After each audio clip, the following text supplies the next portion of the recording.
నిన్న అసెంబ్లీలో జగన్మోహన్ రెడ్డి గారు ప్రతిపక్ష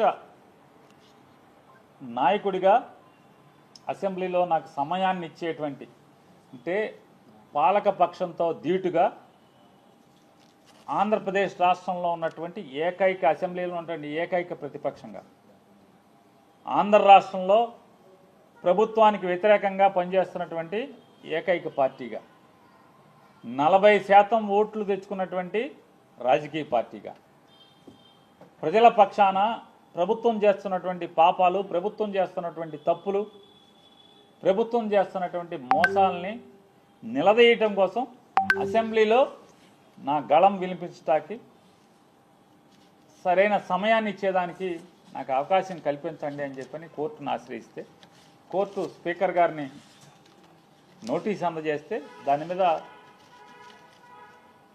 ఏమాత్రం వయసుకు కానీ ఆ కుర్చీకి కానీ కూర్చున్న కుర్చీకి కానీ విలువివ్వకుండా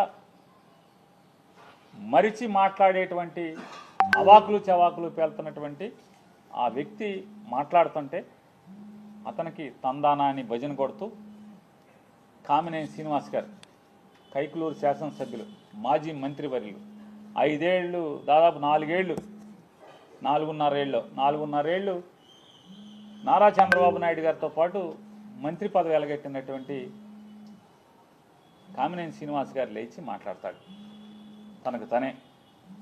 ఈరోజు దాకా ఏ రోజు కైకులూరులో దారుణాలు జరిగిన, కైకులూరులో కష్టాలున్నా, కైకులూరులో రోడ్లు బాగోపోయినా, కైకులూరులో గ్రామాలకు మంచినీళ్ళు రాకపోయినా, కైకులూరులో ప్రజలకు కష్టాలు ఎదురైనా, కైకులూరులో ఒక దళిత వాడ మీద జనసేన పార్టీకి సంబంధించిన వాళ్ళందరూ కూడా కిరాతకంగా పైశాచికంగా కత్తులతో దాడి చేసి హత్యాయత్నం చేస్తే దాని మీద ఏ రోజు కూడా మాట్లాడ్డాయన. పోలీసుని ఏ రోజు కూడా దండించడు, ఒక్కడిని నిలదీయడు. ఏంట్రా నా నియోజకవర్గంలో ఈ పాపాలు ఏంట్రా అని చెప్పని ఆయనే ఫోన్ చేసి సరెండర్ చేస్తాడు, ఎస్పీకి ఫోన్ చేసి వాళ్ళ జోలికి వెళ్ళొద్దని చెప్తాడు. ఆ పెద్ద మనిషి గారు నియోజకవర్గంలో పరిస్థితుల గురించి మాట్లాడకుండా ఆయన అసెంబ్లీలో మాట్లాడతాడు. సినిమాల గురించి, సినిమా రేట్ల గురించి, సినిమా వాళ్ళు వచ్చారని చెప్పాను. అదేమన్నా అసెంబ్లీలో జరుగుతున్నటువంటి అంశమా? అదేం చర్చ జరుగుతుండగా ఈయనేమన్నా లేచి మాట్లాడా? అది కూడా కాదు. లేచి తగుదనమ్మా అని మాట్లాడతాడు. ఏం మాట్లాడతాడు? చిరంజీవి గారినంట సినిమా వాళ్ళందరినీ కూడా నడిపించి వచ్చాడంట. నడిపించి వచ్చి నేను రాను మాట్లాడతాకి వచ్చిన తర్వాత వాళ్ళందరూ వచ్చాక మన సినిమాటోగ్రఫీ మంత్రితో మాట్లాడుకుని పొమ్మనండి వాళ్ళని, నేను రానని చెప్తే చిరంజీవి గారు పెద్ద పెద్ద అరుపులు అరిచాయంట, రంకులు వేసాడంట. తమాషాగా ఉందా అది ఇదని వెంటనే భయపడి జగన్ గారు వచ్చి వాళ్ళతో చర్చలు జరిపాయంట. అరే వయసుకి, హోదాకి ఎమ్మెల్సీ చేసాం, మంత్రి చేసాం, మళ్ళీ ఇప్పుడు ఎమ్మెల్యేగా ఎలగబెడుతున్నాం. 80 ఏళ్ళ వయసు. ఇది విచక్షణ, ఇంగిత జ్ఞానం ఏంటయా అంటే గోతిగాడి నక్కలాగా మంత్రి కావాలి. ఆ సత్యకుమార్ గారిని రేపో మాపో పీకేస్తే మంత్రి ఇస్తాడేమో, లేదంటే 21 ఖాళీ ఉంది కదా దాంట్లో మంత్రి పదవి కోసం ఈ వయసులో కూడా ఊరు పొమ్మంటుంది, కాడి రమ్మంటుంది. 80 ఏళ్ల వయసులో పచ్చి పాపం మాటలు మాట్లాడటం అవసరమా ఆయనకి? అసత్యాలు. నిజంగా చిరంజీవి గారు గడ్డి పెట్టాడు కాబట్టి సరిపోయింది. వాళ్ళ తమ్ముడు గారు మాట్లాడినప్పుడు మళ్ళీ తమ్ముడు బాధపడతాడేమని సైలెంట్గా ఉండకుండా అదృష్టవశాత్తు బాలకృష్ణ వేసాడు. బాలకృష్ణ వేసి అంటే బాలకృష్ణకి బాధ ఏంటంటే ఇప్పటికే చచ్చిపోతున్నాడు బాలకృష్ణ. పవన్ కళ్యాణ్ ఉప ముఖ్యమంత్రిగా హెలికాప్టర్లో విమానాల్లో తిరుగుతాం, వాళ్ళ బావ వంగి నమస్కారాలు పెడతాం, ముఖ్యమంత్రితో సమానంగా జామర్లు ఉన్న కారు, ముందు ఒక 3 పోలీస్ కార్లు, వెనక ఒక 10 పోలీస్ కార్లు. అసలు మామూలుగా పవన్ కళ్యాణ్ కారు దిగంగానే వాళ్ళ బావ కన్నా ఎక్కువగా ఓ 25 మంది పోలీసులు చుట్టూ సఫారీలు వేసుకుని తుపాకులు వచ్చుకుని ఓ 25 మంది పోలీసులు. కొత్తలాడిపోతున్నట్టున్నాడు మనోడు. మామూలుగా ఉడుకుతున్న అన్నానికి అడుగుని సెగలేపితే మామూలు పొంగు వచ్చినట్టుగా లోపల మ్యాన్షన్ హౌస్ ఫుల్లుగా. అసలు రాను ఏమైపోతుందంటే ఇట్లాంటి వాళ్ళ మూలంగా ఆర్టీసీలో కండక్టర్కి డ్రైవర్కి డ్యూటీ ఎక్కేప్పుడు బ్యాందీ సారా తాగేప్పుడు పెడతారు. గొట్టం ఏంటంటే నోట్లో గొట్టం పెడతారు, బ్రీత్ అనలైజర్. ఆ బ్రీత్ అనలైజర్లో అసెంబ్లీ గేట్ కాడ కూడా తలుపు కాడ కూడా పెట్టాల్సిన పరిస్థితి వచ్చేసింది. రాబోయేరు ఇక మామూలుగా ఇట్లాంటి వాళ్ళు ఉంటే ఇక అంతే కదా. ఏమవుద్ది? అసెంబ్లీ తలుపు కాడ లోపల తలుపు తీస్తారు మామూలుగా హాల్లోకి లోపలికి వెళ్ళి అక్కడ బ్రీత్ అనలైజర్ పెట్టి ఎమ్మెల్యేలను కూడా లోపలికి పంపించాల్సిన పరిస్థితి వచ్చేసింది కదా. తప్ప తాగి కళ్ళు నెత్తికెక్కి మాట్లాడతాడు. సైకో అంటాడు. ఎవడు సైకో? బాలకృష్ణ ఎవడు సైకో? ఎందుకు సైకో? పవన్ కళ్యాణ్ హోదాని ఆ వెలుగుని చూసి ఏడవలేక సైకో. నువ్వు సైకో. ఎవడికి సైకో? మాకేం సైకో?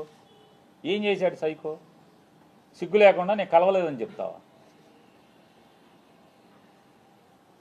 రోజు పురాణాలు నోట్లో ఒల్లివేయటం కాదు, బట్టి పట్టం కాదు, వేద మంత్రాలు బట్టి పట్టం కాదు,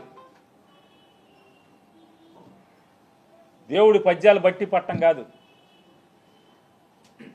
నాలుక మీద పురాణాలు, ఉపనిషత్తులు, వేదాల్లో ఉన్న వాక్యాలు అవి బట్టి పట్టినంత మాత్రాన ఇట్టాగుంటుంది. బట్టి పడితే జీవితం, బట్టి పట్టిన బతుకులు ఇట్టాగా ఉంటాయి. పేరుకేమో బయట మామూలుగా మైకూర్చుకుంటేనేమో వేదాలు, ఉపనిషత్తులు అవి మాట్లాడటం ఆ ఊ అని చెప్పని. మనిషిని మందేస్తే ఇది మన తంతు.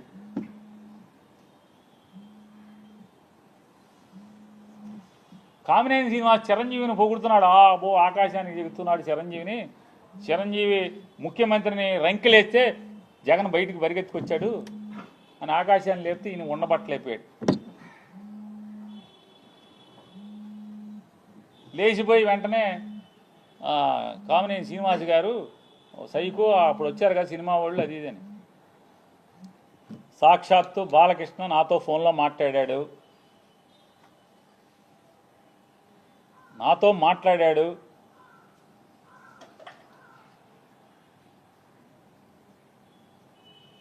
మాట్లాడాడే చెప్తున్నా. నాకు జన్మనిచ్చిన నా తల్లిదండ్రుల మీద ప్రమాణం చేస్తున్నా, నువ్వు చేయి నాతో మాట్లాడలేదని చెప్పాను. మీ అమ్మా నాన్న మీద మాటకి చెప్తారు కదా. అరే ఎన్టీ రామారావు గారు, బసవతారకం గారు ఎంత క్యారెక్టర్ ఉన్నవాళ్ళు, ఎంత సంస్కారవంతంగా బతికారు వాళ్ళు, ఎంత సంస్కారవంతంగా బతికారు. వాళ్ళ కడుపును పుట్టి ఈ రకమైనటువంటి నీచపు మాటల అసెంబ్లీలో. పోనీ ఎక్కడో అక్కడ కూర్చుని చీకట్లో మందేస్తా మాట్లాడామంటే అది వేరు. ఎవడో వీడియో తీసే ఫోన్లో తీసేశాడు, బయట పెట్టేశాడంటే అర్థం ఉంది. అసెంబ్లీలో మాట్లాడతా. నన్ను అడిగావు బాలకృష్ణ, నన్ను అడిగావు ఫోన్ చేసి, జగన్మోహన్ రెడ్డి గారితో అపాయింట్మెంట్ ఇచ్చి నేను వచ్చి కలుస్తానని చెప్పాను. అఖండ సినిమా కోసం మిరియాల రవీందర్ రెడ్డి ఆయన ఎవరో ఉన్నాడు, నా దగ్గరికి వచ్చాడు. నన్ను అడిగి 10 మందితో మాట్లాడించి అపాయింట్మెంట్ తీసుకుని నా దగ్గరికి వచ్చాడు. సార్ మా హీరో గారు మాట్లాడుతా అంటున్నారు, కొద్దిగా మాట్లాడండి సార్ అన్నాడు. మీకు అభ్యంతరం అన్నా? నాకే అభ్యంతరం లేదు, మాట్లాడండి, నేను మంత్రిని, మాట్లాడాలి, బాధ్యత, మాట్లాడించండి అని. మాట్లాడావు. జగన్మోహన్ రెడ్డి గారు ఎట్టా ప్రవర్తించాడు నేను వెళ్ళి అడిగితే, సార్ బాలకృష్ణ ఫోన్ చేశాడు సార్, వస్తాడంటే మిమ్మల్ని కలుస్తా అంటే కొద్దిగా అపాయింట్మెంట్ ఇవ్వండి అని అడిగాను. ఏ బాలకృష్ణ? చంద్రబాబు నాయుడు బామ్మర్ది. అవునండి, ఆయన బామ్మర్ది. మన దగ్గరికి ఎందుకు, ఏం పని ఏంటి అంటాను. అఖండ సినిమాకి లీనియంట్గా ఉండాలంట. బ్లాక్లో అమ్ముకుంటారు టికెట్లు, ఎక్కువ షోలు వేసుకుంటారు, బాగా సినిమాకి ఎక్కువ ఖర్చు అయిందంట. మామూలుగా బడ్జెట్ 45 కోట్లు ఎంతో అనుకుంటే అది ఆ డైరెక్టర్ వల్ల అంటే ఎక్కువగా అమ్మారని చెప్పని రేట్లు ఎక్కువగా అమ్మారంట. ఎక్కువగా అమ్మటం వల్ల దాన్ని 70 కోట్లకు తీశారంట. కాబట్టి అమ్మపోతే సినిమా బాగా తీసాం, బాగా వచ్చింది, మంచి సినిమా తీశాను, కాబట్టి చూసి చూడండి పొమ్మని అడుగుతున్నాడండి. సరే ఏదో మాట్లాడేది సరే, వాళ్ళకి ఏమైనా సాయం కావాలంటే చేసి పెట్టని చెప్పి అంత హుందాగా ప్రవర్తించినటువంటి జగన్మోహన్ రెడ్డి గారి గురించి మాట్లాడే భాష. వాళ్ళ తండ్రి గారు ఏం చేశాడు మీకు సాయం తెలీదా? యావజ్జీవ కారాగారం అనుభవించాల్సినోడు కదా. జీవితంలో మర్చిపోతాడు ఎవడన్నా? మనిషి జన్మెత్తినోడు చిన్న సాయం చేస్తే ఎవరు కూడా మర్చిపోరు. అట్లాంటిది ఏమవ్వాలి? ఏం చేశారు? కొడుకు సాయం చేశాడా తెలీదా? చేశాడు కదా. అడగంగానే మీరు రాబాబా మేము జగన్ దగ్గరికి రామని చెప్పు, తప్పే ఉంది, రాజకీయంగా వాడుకో, మేము ఎప్పుడు జగన్ కలవలేదని చెప్పు, తప్పే ఉంది, నిజమే కదా. జగన్మోహన్ రెడ్డి గారిని ఎప్పుడు కలవలేదు, ఓకే, అంతేగాని నేను రానన్నాను, ఎవడు రానన్నది? ఎవడు? హాస్పిటల్ బిల్లు కోసం డాక్టర్ హరికృష్ణ ఎవరైతే ఆరోగ్యశ్రీ చూసేవాడు హరికృష్ణతో మాట్లాడలేదు? మా బావ ఉండగానే బిల్లులు ఆగిపోయినాయి, మాకు బిల్లులు ఇప్పించండి అని అడగలేదా? బిల్లులు ఇవ్వలేదా జగన్ గారు? ఏం సైకో మీ బసవతారకం హాస్పిటల్ని ఎప్పుడన్నా ఇబ్బంది పెట్టాడా? మీరు అమరావతిలో జగన్మోహన్ రెడ్డి గారికి ముందు అంటే మీ బావ గవర్నమెంట్లో బసవతారకం హాస్పిటల్ క్యాన్సర్ హాస్పిటల్కి మీరు స్థలం తీసుకుని జగన్ వచ్చాడని చెప్పి కట్టకుండా మీరు హాస్పిటల్ ఆపేసి ఇప్పుడు కొత్తగా శంకుస్థాపన చేస్తారు మీరు. అంటే ఎవడు సైకో? నువ్వా సైకో? జగన్మోహన్ రెడ్డి గారు సైకో బుద్ధులు, సైకో ఆలోచనలు ఎవరై? తప్పు కదా, ఇట్లా మాట్లాడచ్చా అని అడుగుతున్నాను. ఇప్పుడు మీకు చిరంజీవి గారు అంటే పడదు, ఈర్ష్య ఉంది. పవన్ కళ్యాణ్ అంటే ఈర్ష్య ద్వేషాలు ఉన్నాయి. పట్టుకో అలా కూములు చచ్చిపోతున్నారు ఇంకో లోపల. అది మీ బావకే చెప్పుకోవాలి. బావా మనం సపరేట్గా తోసేద్దాం బావ, వీళ్ళని అనవసరం బావా, మనం 164 అలా 21 ఎంతో కదా, మన పనిలో మనం ఉందాం బావానా అని మీ బావకు చెప్పుకోవాలి. ఊరోళ్ళ మీద జగన్ మీద పడి ఆడవటం ఎందుకు?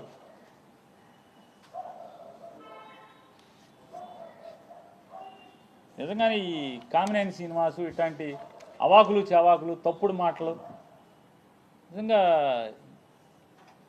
చిరంజీవి గారికి విలువిచ్చి మర్యాద ఇచ్చి సొంత అన్నలాగా ఆయన్ని ఆత్మ అభిమానంతో చూసుకుంటే చివరికి పవన్ కళ్యాణ్ ఇట్లాంటి చాలామంది ఇట్లాంటి తప్పుడు మాటలు మాట్లాడి ఎన్ని నిందలు మోసాం ఈరోజు దాకా కూడా. దాదాపుగా ఒక 3-4 సంవత్సరాలుగా ఎన్ని నిందలు మోస్తూ వస్తున్నాం. నిజంగా చిరంజీవి గారు ఇవాళ రాసినటువంటి ఉత్తరమే పవన్ కళ్యాణ్ వాగినప్పుడే రాసి ఉంటే కనుక అతను నోరు మూతపడేది, జగన్ గారి మీద కూడా ఇంత విషం చిమ్మేటువంటి పరిస్థితులు ఉండేవి కాదు. సరే మంచికో చెడుకో చిరంజీవి గారిని కూడా స్వాగతిస్తున్నాను. ఇట్లాంటి దుర్మార్గులు కామినేని శ్రీనివాసు, బాలకృష్ణ లాంటి తప్పుడు మాట్లాడేవాళ్ళు, దుర్మార్గులు, కిరాతకులు, నోళ్లు మూయించేటువంటి మంచి పని ఇవాళకైనా చేశారు చిరంజీవి గారు. ఆయన తక్షణం స్పందించినందుకు మనస్ఫూర్తిగా ఆయన స్వాగతిస్తున్నాం. ఆయన మాటల్ని ఆయన రిలీజ్ చేసినటువంటి ఆ ఉత్తరాన్ని, జరిగిన సంఘటనలు చెప్తూ అంటే అంత గొప్పగా వాళ్ళని చూస్తే ఈ రోజుకి మేము తప్పులు చేసి ఉంటే సినిమా ఇండస్ట్రీ పట్ల మేము తీసుకున్న నిర్ణయాలు తప్పుడు నిర్ణయాలు అయితే నారా చంద్రబాబు నాయుడు గారిని, పవన్ కళ్యాణ్ గారిని ఇద్దరిని నేను నిలదీస్తున్నాను. మేమిచ్చిన జీవో ఈ రోజుకి మీరు ఎందుకు ఇంప్లిమెంట్ చేస్తున్నారు? రద్దు చేయాలి కదా. మా నిర్ణయం తప్పుడుదైతే, సినిమా పరిశ్రమ పట్ల మేము తీసుకున్న నిర్ణయాలు తప్పుడు నిర్ణయాలు అయితే మీరు ఎందుకు రద్దు చేయట్లేదు?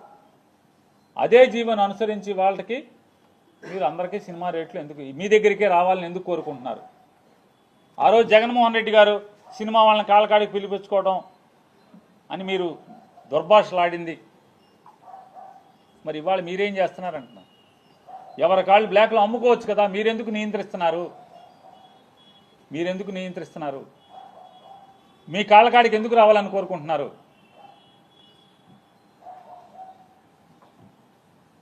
మీ కాళ్ళకాడికి ఎందుకు రావాలని కోరుకుంటున్నారు? అంటే మీరేమో పైనుంచి పైలోకం నుంచి సరాసరి బ్రహ్మదేవుడు బొడ్లోంచి ఊడిపడ్డారు. జగన్మోహన్ రెడ్డి గారేమో వాళ్ళ అమ్మ కడుపులోంచి ఊడిపడ్డాడు నేల మీద. మీరు చేస్తే అన్ని పత్తిత్తు కౌరులు మీరు చేసేవన్నీ, అతను చేస్తే పాప పనులు అవన్నీ జగన్మోహన్ రెడ్డి గారు చేసి సిగ్గు లేకుండా అదే జీవనం అనుసరిస్తున్నారు.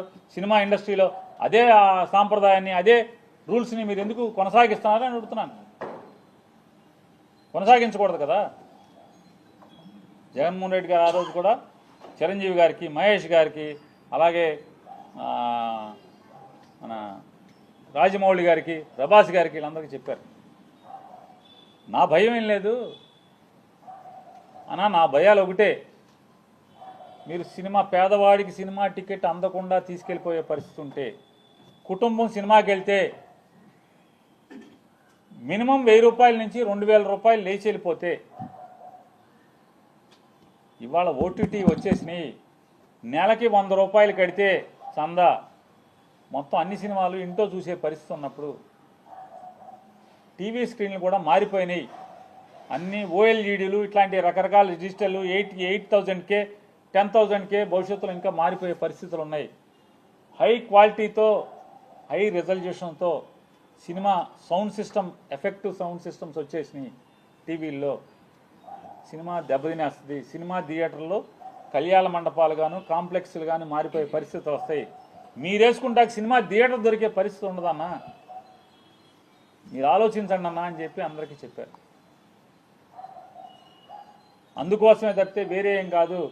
సామాన్యుడికి ఇదొక్కటే మాత్రమే ఎంటర్టైన్మెంట్ అయిన తెలుగువాడికి ఎంటర్టైన్మెంట్ అయిన సినిమా పరిశ్రమ మూతపడే పరిస్థితి వస్తుంది.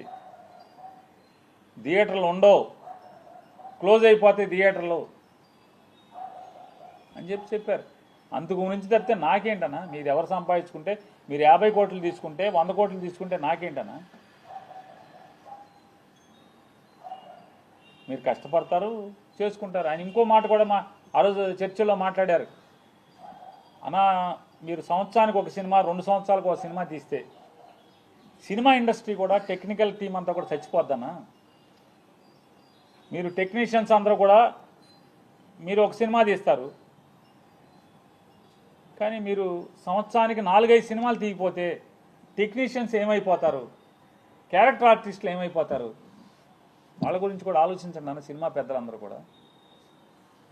సంవత్సరానికి ఒక సినిమా మీరు తీస్తే ఉన్నవాళ్ళు పెద్దవాళ్ళందరూ కూడా 4 సినిమాలు తీస్తే 5 సినిమాలు తీస్తే అందరూ కలిసి, మరి క్యారెక్టర్ ఆర్టిస్టులు, చిన్న నటులు భోజనం ఎట్లా? టెక్నీషియన్స్కి భోజనం ఎట్లా? భోజనం ఎవడో పెడతాడు? ఇదొక వ్యసనం లాంటిది, దీనికి అలవాటు పడ్డాడు, దీనికి తప్పితే ఇంకో పనికి వెళ్ళలేడు. ఇవన్నీ చర్చ వచ్చినాయి. మీరందరూ 4 సినిమాలు చేస్తే బాగుంటుంది ఒక్కొక్కళ్ళు సంవత్సరానికి కనీసం అని చెప్పారు కదా, మాట్లాడుకున్నాం కదా. ఇంత గొప్పగా సినిమా ఇండస్ట్రీ గురించి మాట్లాడాడు కదా. మీరందరూ విశాఖపట్నంలో స్థలాలు ఇస్తాను, ఇల్లు కట్టుకోమని చెప్పాడు కదా చిరంజీవి గారు. విశాఖపట్నంలో, రాజమండ్రిలో, కర్నూలులో, తిరుపతిలో ఒక్కొక్క స్టూడియో ఏర్పాటు చేద్దాం, ఒక్కొక్క ఫ్లోర్ కడదాం, మీరందరూ గవర్నమెంట్ నేను స్థలాలు ఇస్తాను, మీరు ఒక్కో చోట ఒక్కొక్క స్టూడియో కట్టండి, అంటే ఫ్లోర్ కట్టండి, షూటింగ్లు చేసుకుందాం, మీరు కాపురాలు కూడా వైజాగ్కి రండి అని చెప్పని జగన్ గారు మిమ్మల్ని రిక్వెస్ట్ చేశాడు కదా.